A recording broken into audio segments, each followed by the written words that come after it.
You don't want them to leave, for God's sake. Right. John, here we go. You want to assure them somehow without blowing the cover. Okay? 3, 2, 1, we're rolling. Okay. Well, in Murder in the First, you have an interesting technical problem. Theme aside for just a moment. Two characters, a two-shot. How do you shoot a movie with two shots, two characters? How do you make the decision to keep them both in the frame? One out of the frame, one out of focus in the frame, and the other in focus in the frame, etc. A challenge, huh? Well, I think that in general, I don't know if I can answer every specifics. Every scene, every scene to me, there should be a cinematic focus as well as an acting focus. I mean, there are priorities. Some scenes, the feeling that the camera gives, I think, needs to help with what the audience is feeling at that time. At times, the end of the movie, with the last courtroom scene, it's just, this is Christian and Kevin. This is where just go for a close-up and let it stay there for 5 minutes. So, but that was a very interesting thing because it almost, in a certain way, has the quality of a play. And, you want to keep the honesty of the play, but you don't want it to be a play. You want it to be a film. Because I was watching it all the time as you staged it. Sometimes Kevin and Christian would have their backs to each other. Other times they're together in the shot. Other times we see only one and then the other. Sometimes they're together, but they're divided by the bars. I mean, Yeah. did you storyboard? Did you have to, some of this stuff? Well, yeah, I mean, storyboard as people know them, the sometimes elaborate, colorful storyboards know. As far as my own crude sketches, yes. Yeah. And I've always been interested if directors still do that sort of thing. Yeah, absolutely. I mean, I don't think that I really like the thought of storyboarding because I don't think I want anyone to know that much about me all the way, that much in advance. Because if you storyboard something a month in advance and you shoot for a month and something's changed and it's always changing, an idea that I might have had for a particular scene 6 weeks ago isn't relevant today. Right. Once Because you're there. I know the character's in a different way or cinematically it's different. So it's constantly evolving. Another quick technical thing before we get to the rest. As we prowl around outside the cage, sometimes I'd swear we're inside the cage, and then we're out again. We built the one thing looking in advance. I knew that there was a lot of the stuff that was going to move. I was trying to transcend, I guess, if you will, the prison and courtroom genre and make a lyrical film about friendship. That's where pre-production comes in.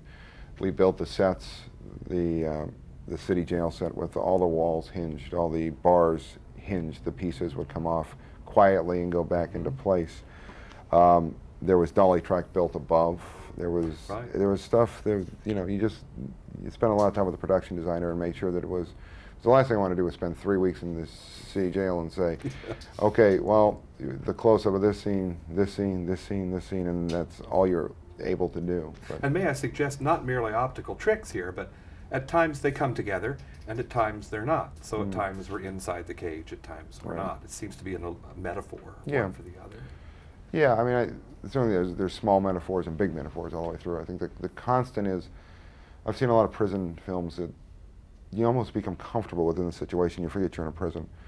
And to me, the bars were like as much a character as anything. I just wanted a constant reminder that we are as good as these two people are getting along, as rosy or not rosy at the moment that the picture looks for them and the outcome.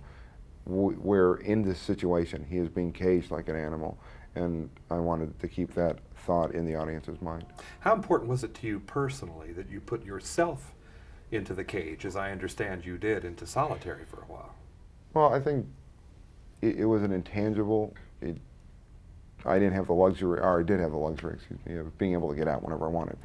But I think that from speaking with Kevin about it, you learn that your mind can be used as a defense mechanism. You can shut it off and lose yourself. You can concentrate on small things and lose yourself. So for that intangible, it was good. You do a lot of things, or I do anyway. I guess I classify myself as a method director. Some which ultimately end up teaching me nothing, but most of the time I'll pick up something about whatever it might be. Can working on a film, especially this one, change you in any way? And did that happen in this project? any of your preconceptions about the penal system, for Yeah, example, sure. or whatever. Absolutely. I think that I probably, like a lot of people, share the thought that prisoners are all grouped into one big group. It's very black and white. They've committed crimes, they go to prison, and that's where they should stay for a long time. As I went through this, researching whether it be the 40s or the 90s, started to notice that the notion of rehabilitation is a myth, that I never found that, no matter where I looked. And I think that people should be looked at in a much more individual case by case, that there are some people that can be helped and rehabilitated, and that ultimately I think a lot of people end up in prison because of lack of money, because they happen to be the wrong race, because they're the wrong class, and I think that we need to look a little bit closer at that. Just 30 more seconds. To those who look at the first 5 or 10 minutes of this and say, this is really brutal, who maybe are tempted to leave, what do you say to them? Well, I think that, well, ultimately, you know, after that time, when Christian Slater does enter the movie, I think it becomes an emotional roller coaster, but one that's very entertaining. Yeah. There's a point at the end of the movie where it's revealed why the Kevin Bacon character doesn't want to go back to Alcatraz.